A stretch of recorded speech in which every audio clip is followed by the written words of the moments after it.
Good morning and welcome to the Oasis Center for Spiritual Living, where we come together as one, providing spiritual tools for daily living. For those of you who don't know me, I'm Reverend Tucker. I am the senior minister here at the Oasis, and I have this great team that God has provided me to do this. So I like to introduce them. The first one I want to introduce is my faithful assistant, Faith, who, if you say good morning, hello, how are you, any of that stuff, she's going to answer you as me. So she's been my assistant since the day she was born. She'd sit on the podium and do announcements with me. And then she did affirmation cards when she got older. And about almost 6 years ago, she became my official assistant.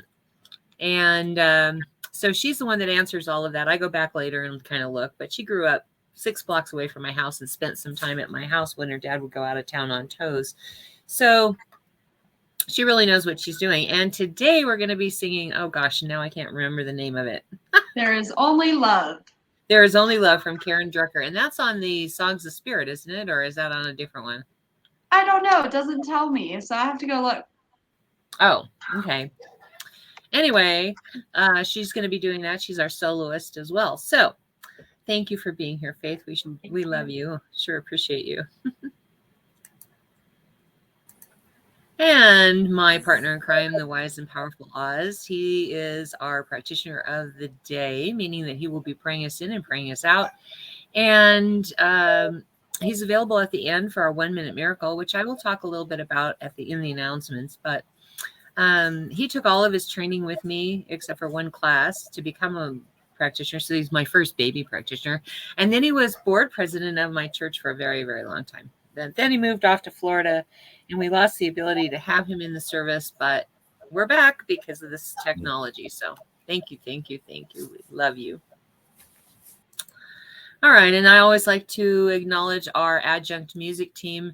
Albertina Giuffre, better known as Tina, has been our soloist since like 2000 and decided she needed a little break. So we invite her back for every special holiday, and we have invited her back for December. So she's going to be here next week, and she's going to be here for Christmas Day. So just to let you know about that. And then we have Reverend Fairy Elaine Silver and Karen Drucker. And both of these ladies have provided us music so that we're able to do a traditional kind of service every Sunday. So we really appreciate these ladies. They don't appear on camera. They don't need to. We're just happy that they've done this for us. So, all right. And today's topic is the beginning of our Advent series. And the first of the series is love. So we're going to talk about practicing unconditional love today. All right. If you would like, if you're here, say hi, hello, good morning. However you would like to greet us, let us know that you're here. Oh, it was Songs of Spirit too. Perfect. Let us know that you're here. When we're in a facility, I can look out and see the shining faces looking back at me, and I know who's here. But with this software, I don't have that ability. It just tells me a count of how many people are here and no names, no shining faces. So please say hi, hello, good morning, however you'd like to greet us. And if you would like to do a watch party, it's a perfect way for your friends to get a sense of what kind of services we provide on Sunday. And you can talk back and forth without bothering anybody. So there's a watch party button. Just click on that button, invite all your friends, and you're good to go. All right. I'd like to invite you right now to close your eyes if that feels comfortable. Allow the service to uplift and inspire you as we move into our centering song.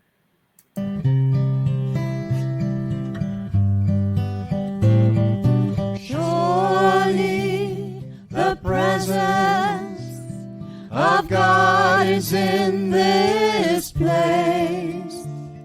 I can feel the mighty power and the grace.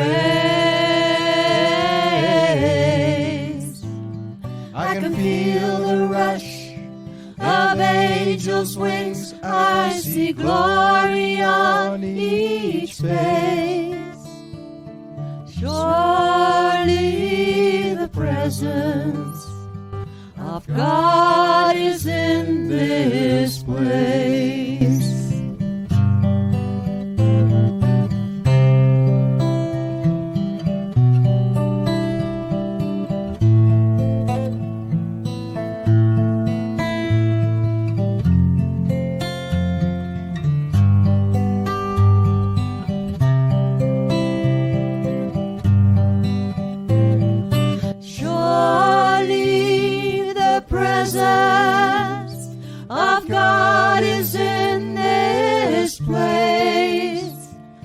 can feel the mighty power and the grace. I can feel the rush of angels' wings. I see glory on each face. Surely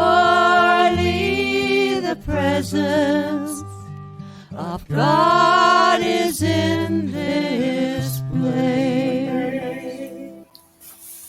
Presence of God, right here, right now, where you are, where I am, where each of us are, always and ever. For God is eternal, God is omnipotent, and God is present in everything and everyone. I know this is a good thing, that God's presence can bring forth into the world a perfection that we cannot even imagine if we allow it to be. And I allow that to happen right now, through me, through you, through everything that we encounter, allowing the perfect fortune of God to shine through with unconditional power. I know this is good and very good, and I give thanks that it is so. And so it is. And so it is. Thank you so much, Oz. Okay, this next song is one of Reverend Fairy Elaine Silver's songs that she wrote while she was in practitioner training. We are all one. And it's a really good reminder of our philosophy that says we are all connected. So if you know the words, sing it loud and sing it proud. You can't bother anybody. If you don't know the words, learn them, because it's a great way to remember how connected we are.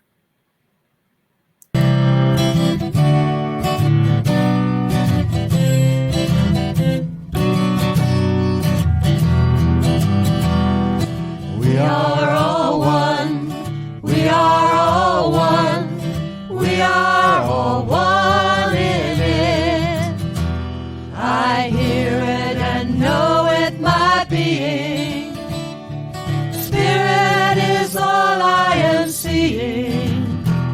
For God is all there is.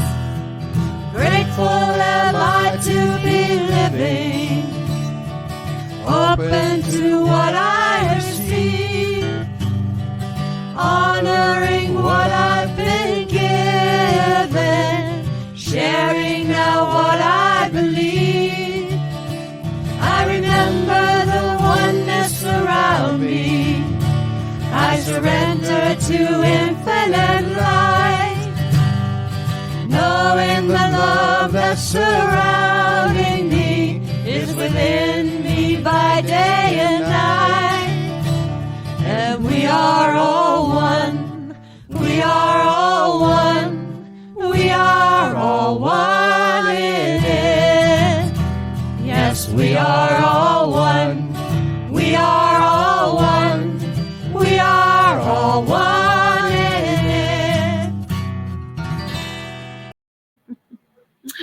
And so, again, if you're here, say hi, good morning, hello, however you want to greet us. Just let us know you're here. If you're joining us at some other time, just drop a note and say hi, just so I know somebody dropped by and said hi. It makes me feel good. I know that's what you're all about, is making me feel good, right? Also, if you like something that you hear, whether that's something I say or Faith sings or Oz prays, use that like button. And if you love something, always send us hearts. We love to get love. And if you find something that is really powerful for you that's going on in the service, use the wow button. That feedback really helps us to know if we are on track. So we really appreciate it when you do that. All right, without further ado, we're going to have Faith singing There's Only Love by Karen Drucker from the Songs of Spirit 2 CD.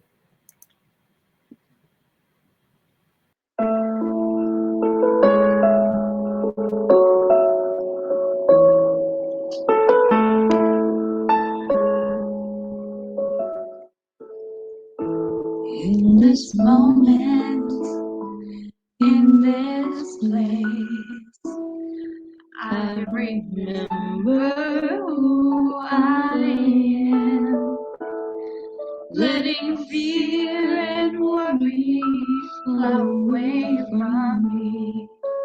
I open my eyes and see There is only love. There is only love.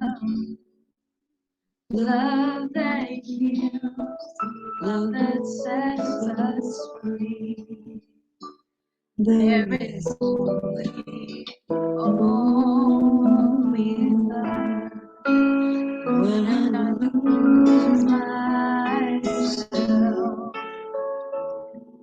when I see I've lost my way, when I go inside and quiet my mind, I can hear the Spirit gently say, there is only love.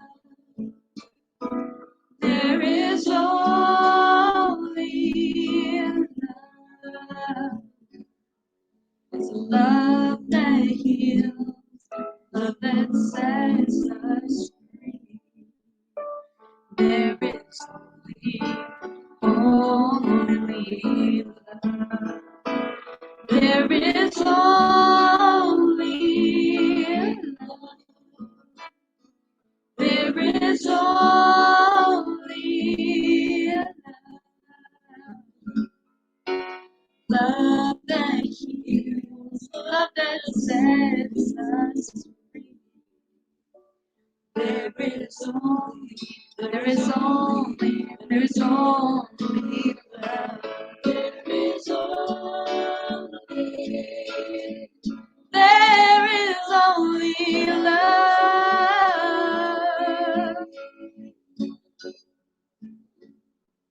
It's a love that heals, love that sets us free. There is only love.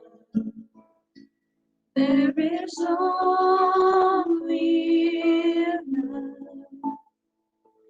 There is only love. It's love that heals, love that sets us free.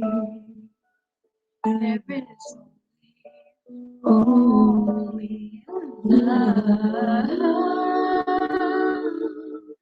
There is only love. There's only love.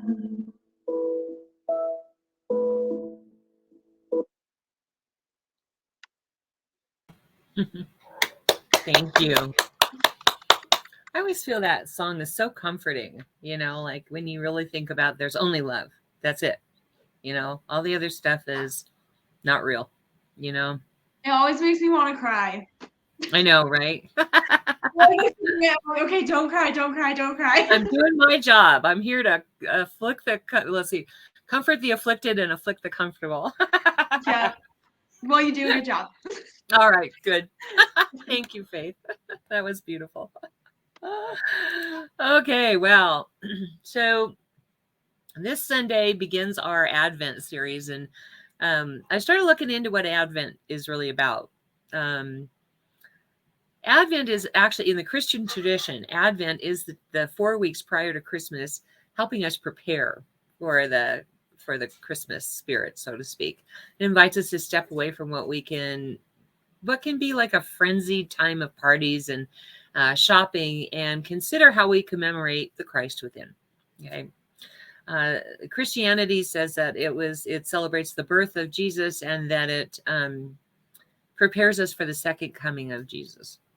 I call that the second coming of Christ, because I don't believe that Jesus in physical body will return. What I think Christ consciousness is about is that idea of unconditional love. And I think that the second coming is all about all of us joining together and understanding that is who and what we are, right?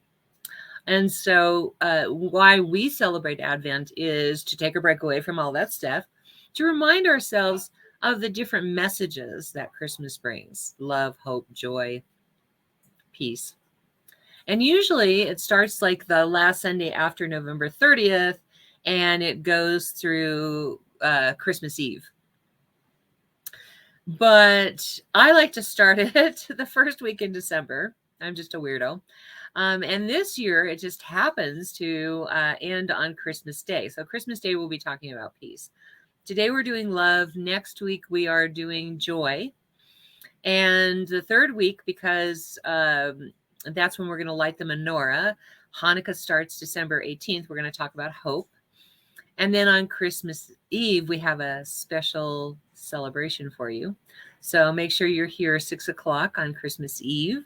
Join us. You're going to love it. I know you're going to love it. It's a surprise. And then on Christmas Day, we will be talking about peace, like I said. And then that wraps us into the week between Christmas and New Year's, when we are going to be doing visioning for the coming year. So that's our lineup for the next 5 weeks. So, but today starts Advent. And so we're going to talk about love, unconditional love.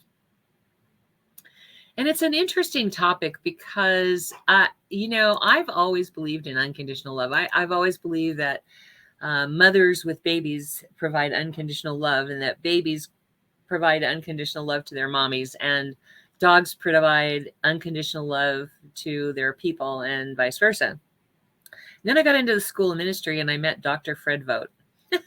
And we had our sermon crafting, with ministerial craftsmanship was what they called it, but it was sermon crafting class. And we started talking about unconditional love in our sermons, and he had to stop us. And we had to have this discussion about whether unconditional love actually exists. And all of us swore that it did. I mean, everybody has one of those stories, right? A mother with a child, a human with their dog or their cat or their bird or their snake, whatever. And Dr. Fred said, no, there is no such thing as unconditional love. There's always a payoff. What? Can you imagine like 40 students listening to this? And every one of us had an opinion, and every one of us had the opposite opinion of what he had. And he challenged us. He really challenged us. I'm like, well, what about, my dog loves me unconditionally. No, they love you because you feed them. No, they love me unconditional. No, they love you because you feed them. If someone else were to feed them, they would transfer the love to them. So then someone else brought up, the love between baby and mom. And he's like, nope, that's not unconditional love. The baby requires you to take care of it. And so you are taking care of it, so it loves you.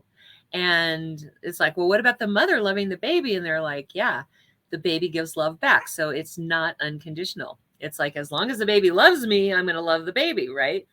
What if your baby hated you? Would you still love the baby? It was like, and he put us through the ringer like that. And all of us were just irate. I mean, 40 of us just yelling at him. And he kept saying that. And he says, the purpose here is to understand that you are practicing unconditional love, that it doesn't actually manifest in a reality, but whenever you are practicing for something, it is an eventuality that you are practicing for. So it kind of turned our heads around a little bit. I still, to this day, I think unconditional love exists. I think my dog does love me unconditionally. I think if Lynn started to feed her, she would transfer, her loyalty to him. But I think she would always love me and provide that unconditional love. So I don't know. I can't solve that here, but I find it interesting whenever I start to talk about love, because I reflect back on that whole argument and that conversation. And I really kind of feel like Dr. Fred's reason for doing that was to incite us, to get us angry, so that we would really start thinking about what unconditional love means. But knowing him as well as I do think that he didn't really believe it. Oh, the basement. Yes. Thank you, Faith. That's perfect. Here's a perfect example. So Smokey, my dog Smokey, when she was a very little puppy, she tried to go downstairs, and Lynn wasn't happy about her being in the house. Vincent brought her into the house, and Lynn didn't have a say in it, and he wasn't happy about it. And she started to go down the stairs, and he yelled and screamed and pounded on the wall and made her so afraid that here she is. She is now 9 years old, and she will not go down those stairs. Just absolutely will not go down the stairs. Now, she loves him. She will go and sit with him, and she loves, greeting him and all of that. But I'm her person. And so these days, when he says, "Why don't you come downstairs with me to the basement?" she runs upstairs to my bedroom. It's just really funny. It's just, but it's a perfect example of that. There is some unconditional love there. And it's not because like he feeds her. I mean, he does everything for her, but she will not go down those stairs. She will only come up to me for love. Right. So anyway, that's a great example, Faye. Thank you. But we have all this, all these ideas about unconditional love, and he's right in a way. I mean, I think unconditional love exists in the world, but I do think that we need to practice it because I don't think it comes naturally to us. I don't think that we're so used to conditioning everyone. Like, if you loved me, you would do that. Or he doesn't love me because he doesn't do this. Or she doesn't love me because she doesn't appreciate me. Or whatever. We're so accustomed to putting conditions on love that we don't really experience unconditional love very often. It's like, it's not really a natural, I don't want to say that because really God is unconditional love. So I think it is a natural thing, but we've been so conditioned not to, let's put it that way, that it doesn't feel right. And usually when in the past, when we've had a facility, we usually pass out these little cards to everybody to ask what your definition of love is. Because I'm really big on definitions and, the values of definitions. Because when I took my master's values class in my PhD program, which I didn't finish, so that's why I don't have a doctor, they couldn't provide me. I was trying to do it online and they couldn't provide material. But anyway, I went into North Hollywood to do the master's values class. And the very first step in all of that was getting clear on what words meant to us. So it's really easy to have a values worksheet and like check it off. I'm going to check off this and I'm going to check off that. But if your definition of one value and the other person's definition of that value are different, then you find that you're not coming to common ground on what you're talking about. So while we were in the master's values class, we were asked to give definitions of all of these words. And then we had discussions about how each person viewed the definition of that word. So when we were in church, we used to pass that out and say, what is your definition of love? And then we would read them. And then we would come to a consensus on what love means. Well, we can't really do that here. So I'm just going to give you my definition of love. And so at least we're on the same page about what I'm talking about. I feel like the definition of love is when unconditional love anyway, is when I am willing to accept someone without any condition. Like, I don't expect you to change. I don't expect you to do anything different than what you're doing. To me, that's unconditional love. I will love you anyway. And I don't think many of us have much practice at that. I think it's a difficult thing to do. I have worked on it my whole life. And I've had some real challenges with it because I try to practice unconditional love with everyone. And sometimes they act out. And it's difficult for me to just love them. But I know that that's what I need to do. Right?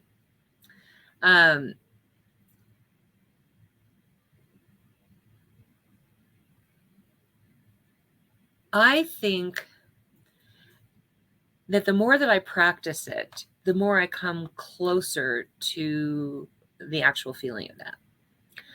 For instance, I believe that God is unconditional love. One of the reasons that I don't believe in a judging God is because I know that we have free will.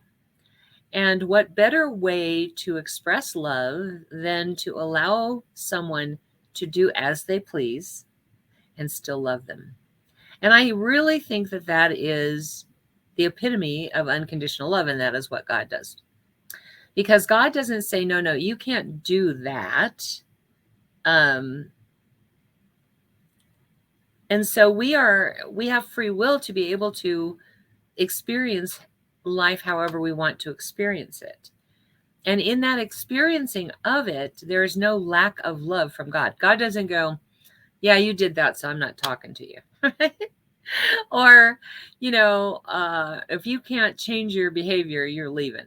Or I'm not, I'm not going to be around you anymore. That's a really human concept. That's a human idea. And so when I think about unconditional love, I think about the love that God gives us in being able to just do what we need to do, to have the experiences we need to have, and to be able to rely on the fact that God loves me anyway. Is that comforting to you? I mean, it's very comforting to me. But, how do you know that you're practicing unconditional love? How do you know that there is unconditional love?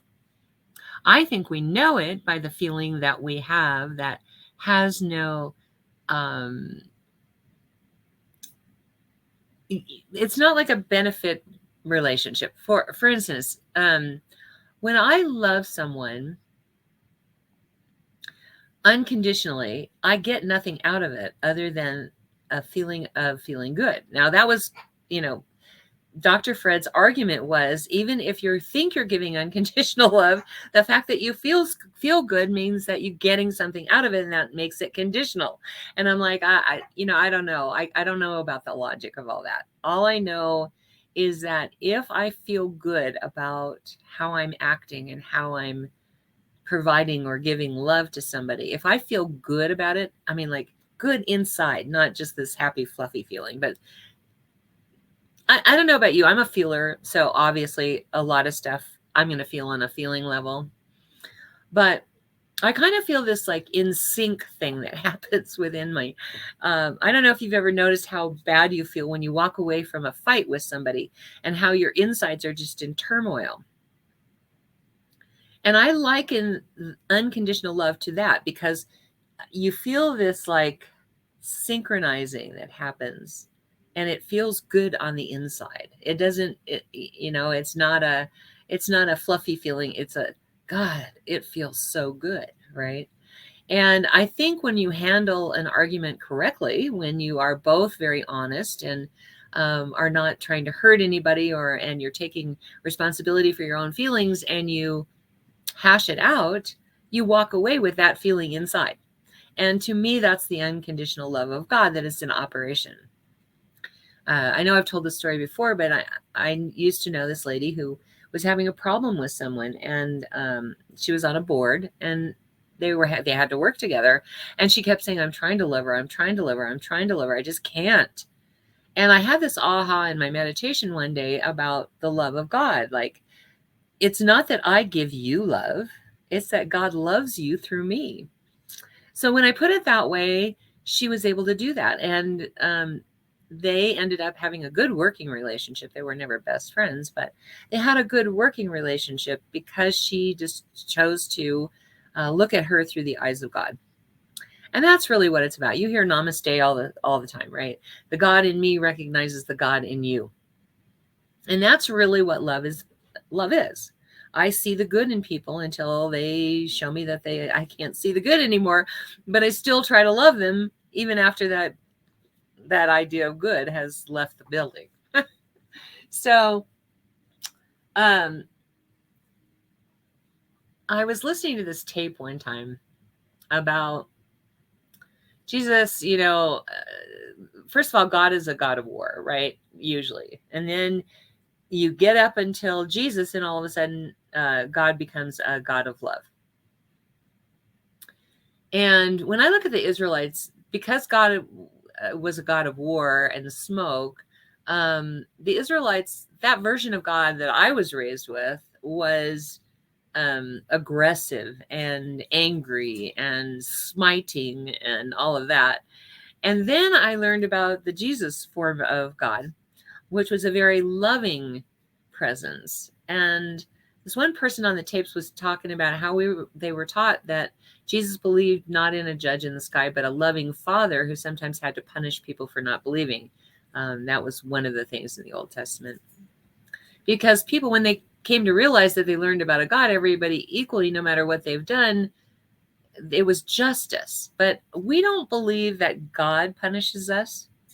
We don't believe in a punishing God of any kind. We believe in a loving God, yes, but the punishment is not really a punishment. You hear sin, being tossed around in a lot of religions. Sin is just a missing of the mark. It comes from archery, and it's just a missing of the mark. And so I'm not punished for my sins. Rather, if you want to call it punishment, I am punished by my sins. Okay. So when I miss the mark, there is a consequence for what I have done. I have set in motion. Remember a couple of weeks ago, I was talking about how psychics can see what you've set in motion. So through my actions, through my thoughts, through my deeds, I have set in motion something. And that is playing out in the world. Okay. And it reverberates back to my life. And so when I set something angry in motion, I find that I experience a lot of things that I'm not really crazy about, right? So I set all of this in motion, and then I feel like I'm being judged by God, and I feel like I'm being punished for my sins. But the truth is that I am just experiencing the consequences of what I have done, and it's come back to me. It's come back home to roost, as they say.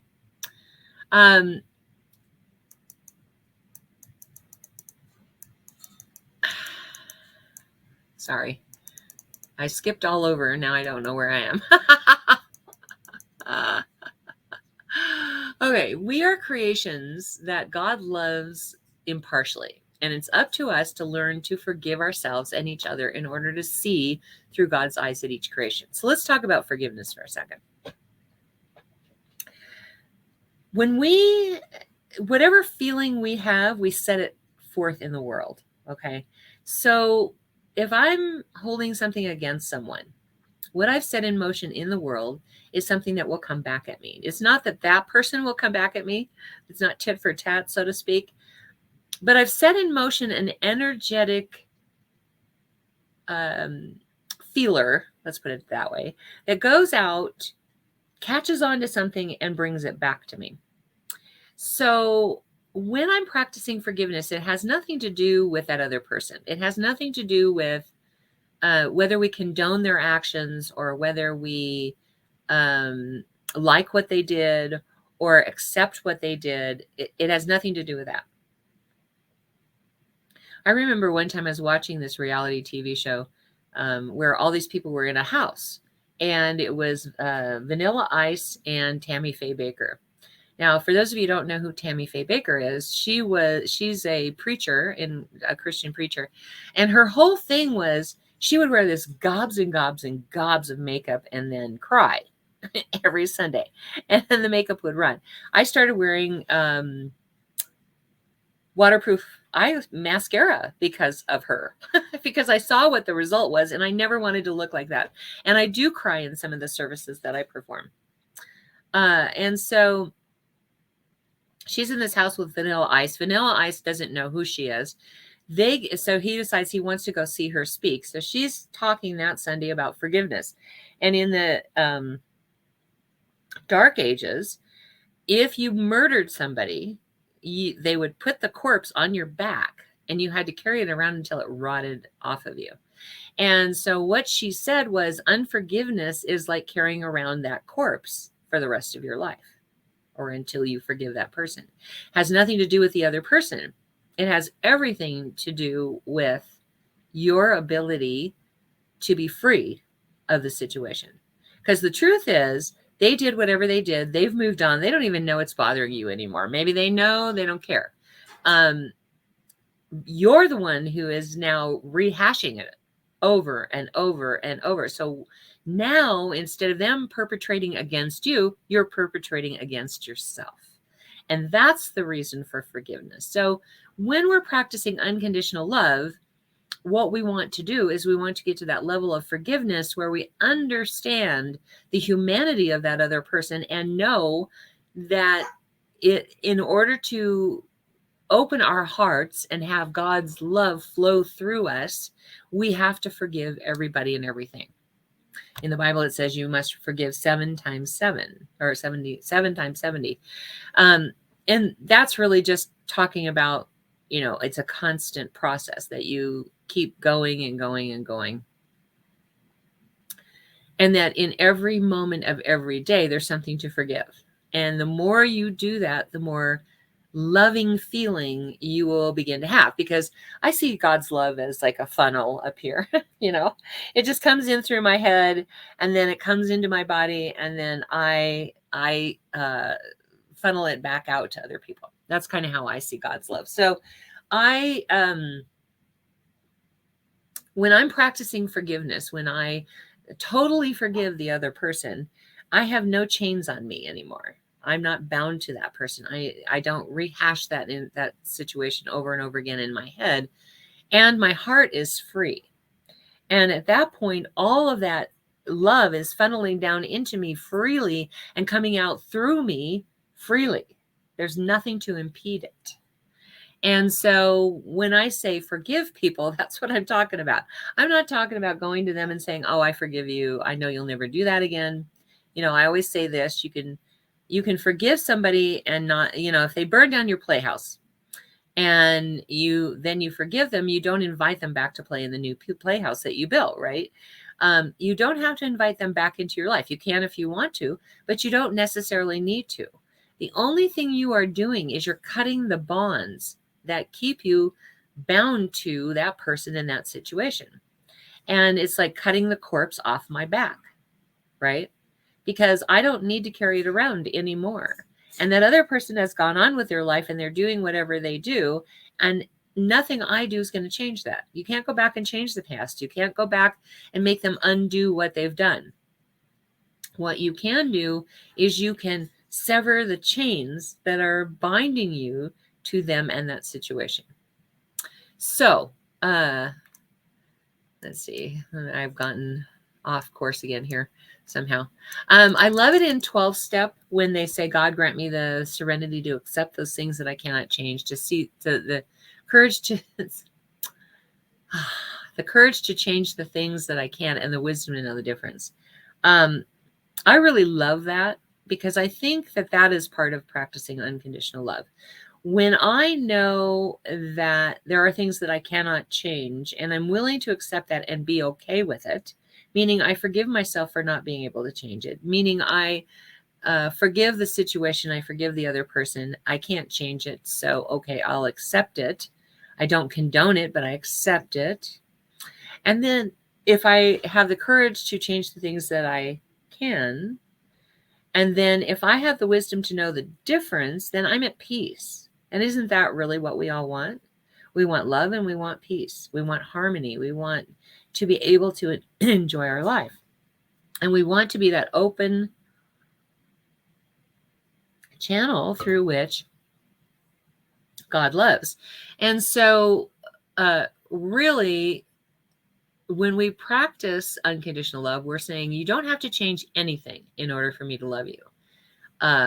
And practice makes perfect. So I know I've told this story before too, but it's just a perfect example of what I think unconditional love is. And here's why I think that there is unconditional love and that dogs practice it. Okay. I had this dog. Some of you will remember when you were at church, this little white dog. She was an Emo Inu, meaning she was an Eskimo, American Eskimo, and Shiba Inu. And Maui didn't like anybody, especially guys. She was really standoffish. She got the loyalty and some of the good qualities of the American Eskimo, but she also got the standoffish quality of the Shiba Inu. Anybody who's ever known a Shiba Inu will know that is part of their personality. And so we go into Starbucks one time. We had this favorite Starbucks we used to go to all the time, and then we would take her in there with us. And here was this guy that was all dressed in goth. If those of you don't know about goth, it's black hair, black makeup, white pasty makeup on the face, but black, dark, black fingernail polish, chains, and, piercings and all that. And so we walk in there, and here's this goth guy, and he had a piercing in his nose that had chains that ran through to his ears that were piercings of his earrings. And he had tattooed brass knuckles. It was so interesting. Anyway, so we walk in, and as much as I try to practice acceptance and unconditional love, I had a moment where I just kind of went, and Maui was always afraid of men, and she walks right up to this guy and let him love her. It was just crazy. And I sat there and I really processed through that whole thing. She didn't know that goth made him look dangerous. She didn't know. What she knew was what was in his heart. What she knew was he was a sweet, kind person. And, when you look at people who are goth, sometimes you don't think that. Sometimes they look like they might be aggressive and dangerous, right? And so they look kind of like vampires, but Maui didn't know anything about that. And she walked right up to that guy. I mean, I wasn't even prepared because I didn't hold on to her leash because she never left my side. So I didn't think it was going to be a big deal. And she just walked right over, and they sat and had this little love affair for quite a few minutes, and all the while I'm processing through that and going, okay, so I see that she has unconditional love in her heart, right? She can recognize love when she sees it. And I think that's the important part for us to recognize, is the God in me sees the God in you. The love in me sees the love in you. That we know that we are agents of God's love here on earth, and that our purpose is to receive God's love and then give it away, right? Be that channel through which that love goes. And if that's our purpose on earth, then if we keep practicing, eventually nothing will stand in the way. We get rid of all the conflict and the unforgiveness and all of that. And all of a sudden, there's just nothing to stem the flow of that love. And that's really what I feel the Christ love is about. So when we're celebrating the love at Advent, and we're celebrating the second coming of Christ, what we're saying is that we are opening ourselves to be a perfect channel through which God's love flows, right? So this week, if you'll do this with me, I know you'll feel better.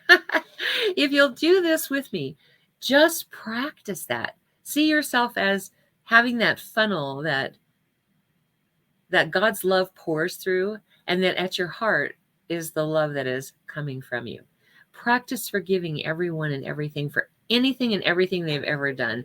Know that forgiveness has nothing to do with them, but it breaks the chains that bind us to that negative experience. Okay? Will you do that with me this week? Let's have a prayer.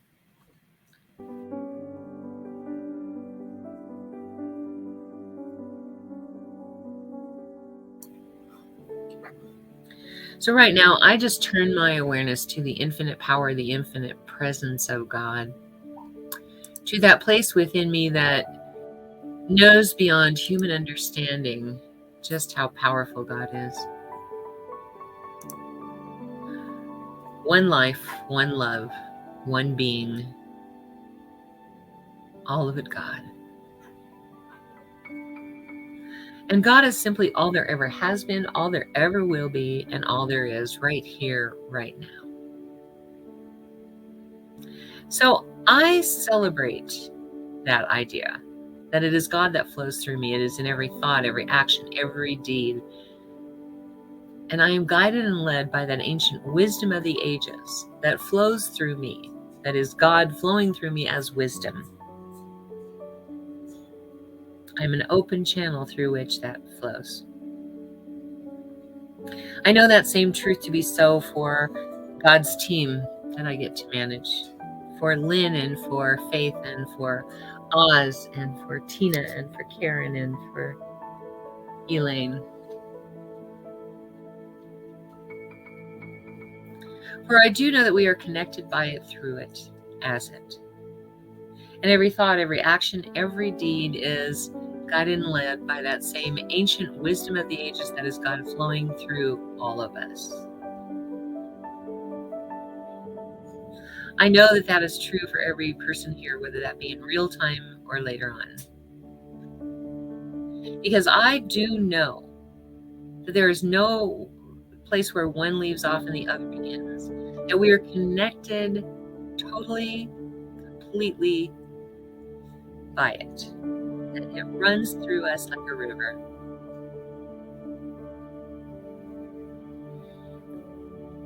I know that this same river that flows through us is directing and guiding and leading us with that ancient wisdom of the ages that we tap into, that we have the ability to tap into.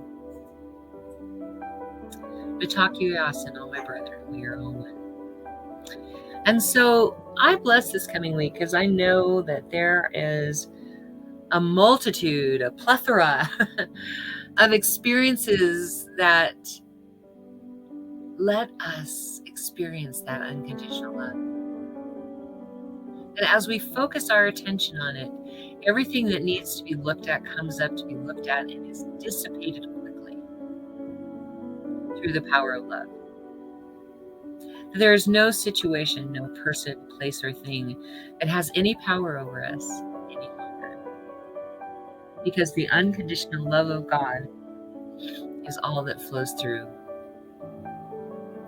So this week, as we practice that, I know that there are so many opportunities for that love to flow, and that we each experience that synchronization with the vibration of God's love. That our heart fills with it until it is the only reality we experience. I know the same truth to be so for every name that is in the ministry of prayer today, because I do know that this very moment, all conditions just fall away. God's truth is revealed as I pull back the veil. That anything that has been heavy in the heart is now lightened up by that Christ Spirit within me. So I claim it for each name that is in the ministry of prayer this week. I claim it as good and very good. I give thanks for it, and my heart fills with gratitude to know this is so, to be of service in this way. And so it is. Amen.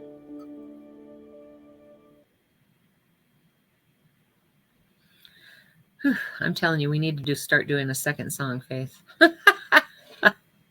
I need that little like come down. All right.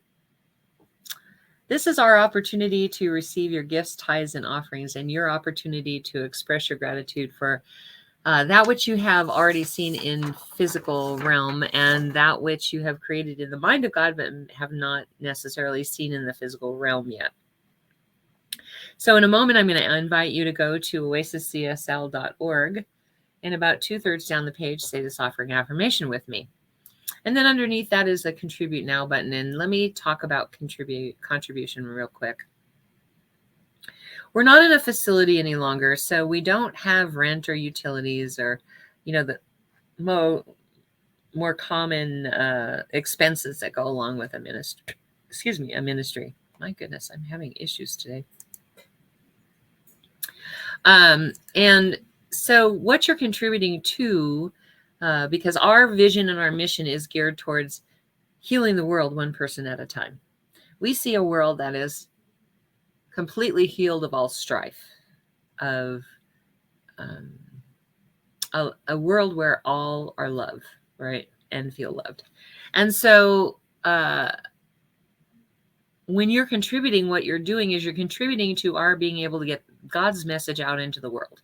Because I feel like at this moment, all I'm being is a channel for that message. And if we can get me in front of the world, it doesn't have to be like at a world conference. I'm just saying, like, on a weekly basis, if we can get people to come to us and hear what I have to say or what God has to say through me, then that contribution is going to change the world. And so that is our goal. And it unfortunately takes money to market that. So anyway, that's what you will be contributing to. So right now, please go with me, whether you're in real time or you're here later, to www.oasiscsl.org. And about 2/3 down the page, please say this offering affirmation with me now. This perfect gift is spirit and form, circulating and blessing all it touches.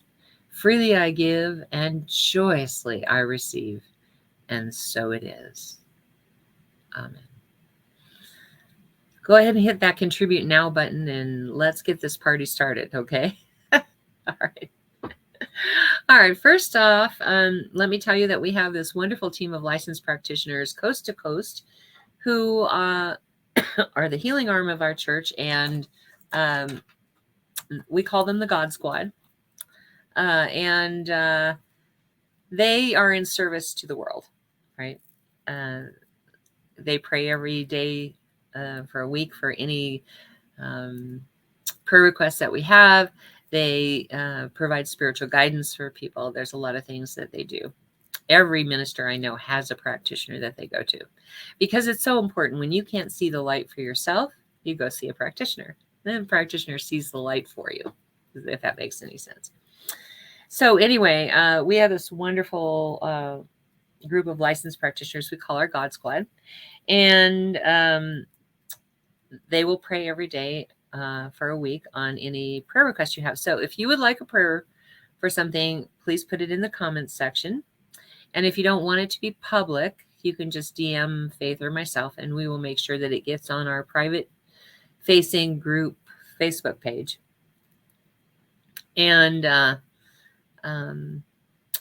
our practitioners will pray, our God's God will pray every day for a week on those requests.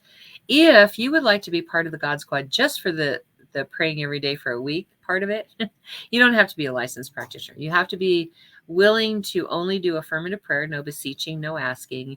You have to make sure that you actually follow through with that practice and keep those requests confidential, meaning you don't say anything to a spouse or a kid or a friend or anybody in the world, okay?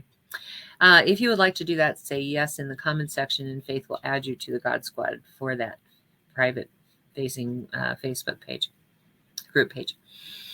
And if you would like to be part of our online community, always put more in the comment section, and we will add you to that online community. What that does is that allows me to advertise anything that's going on at the church to you first, and then the rest of the world. So definitely, if you want to be part of that, type more, and Faith will add you to our public facing group page on Facebook. All right. Oz is available at the end for what we call our 1-minute miracle. It's not a time for counseling, but it is a time where you can share what you are experiencing, and he will stop, drop, and pray with you right then and there. You reach out to him through video chat. If he doesn't answer right away, it means he's on with someone else, so just try back later. And our licensed practitioners are available by appointment for a fee for spiritual guidance. Whew. And so what you do is you reach out to them, let them know that you would like a session for spiritual guidance, and they will let you know how to pay them, either by PayPal, Cash App, Venmo, Wise.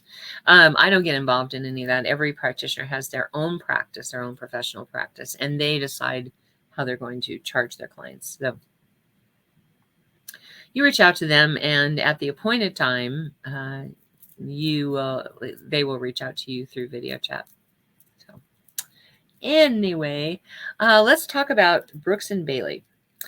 Brooks and Bailey has these wonderful mala beads in necklaces and in bracelets. They're doing an event this week, and she shared the event, and then I went to share it, and it didn't give me the ability to share it. So I said, please, please make it shareable so I can share the event, because I like to repost their stuff. Anyway, this mala bead necklace is amethyst. I requested it specially, so it's $60. They have mala beads that are $30 and up, depending on the gemstone that you want.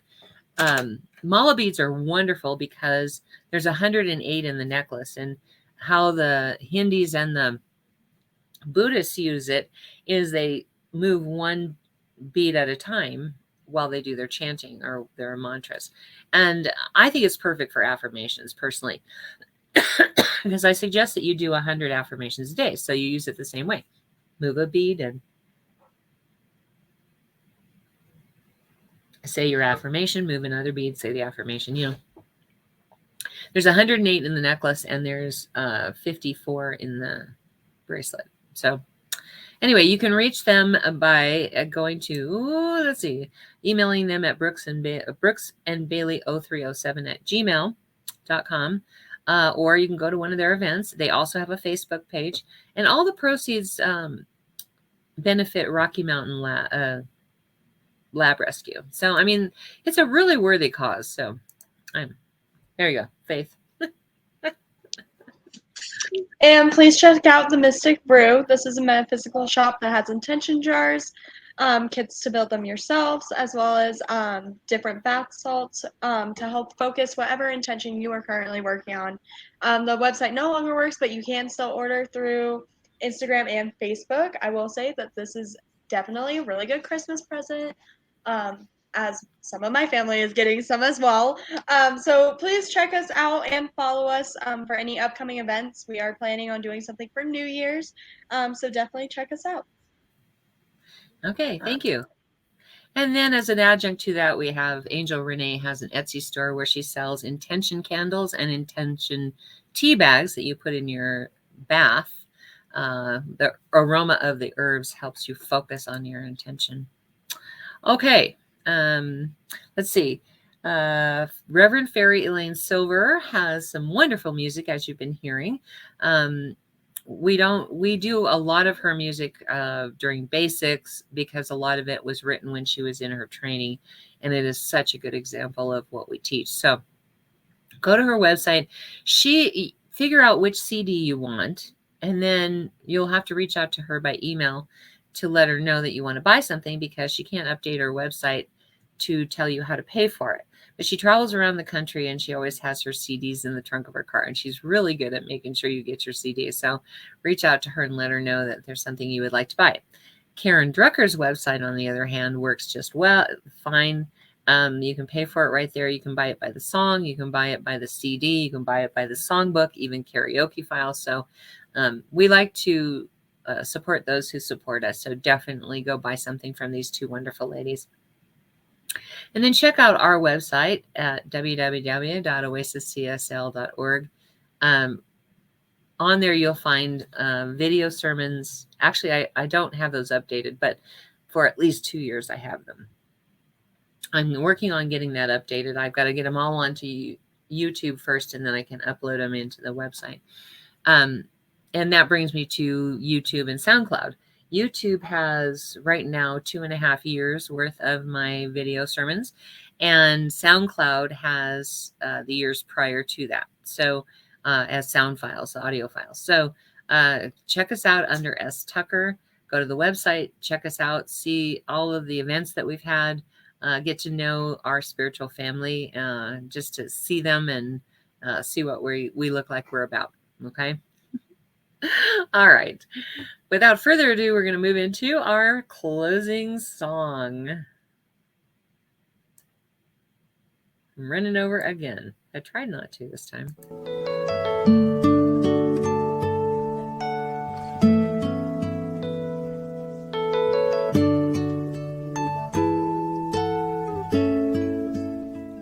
I am so blessed. I am so blessed. I am so grateful for all that I have. I am so blessed. I am am so blessed. I am so grateful. I am so blessed. I am so blessed. I am so blessed. I am so grateful for all that I have. I am so blessed. I am so blessed. I am so grateful. I am so blessed. I am so blessed. I am so blessed. I am so grateful for all that I have. I am so blessed. I am so blessed. I am so grateful. I am so blessed. I am so blessed. I am so blessed. I am so grateful for all that I have. I am so blessed. I am so blessed. I am so grateful. I am so blessed. I am so blessed. I am so blessed. I am so grateful for all that I have. I am so blessed. I am so blessed. I am so grateful. I am so blessed. And I enter the week knowing that the infinite love of God, the unconditional, unimaginably great love of God, surrounds and enfolds each of us as we move forward into our lives, manifesting as all that we see and all that we do. I know this is a great blessing, and I give thanks to be part of it, and I let it be. And so it is. And so it is. It is. Thank you all for being here. I know there's 1,000 places or 1,000 things you'd be doing on a Sunday morning. We're glad you joined us. Join us every week, 10:30 a.m. Mountain Time. Also, remember, we are going to have a Christmas Eve service at 6 o'clock p.m. Mountain Time. So join us for that. It's a very special service, and it's a surprise. You're going to love it. In the meantime, wear a mask. Stay safe. We love you. See you next week.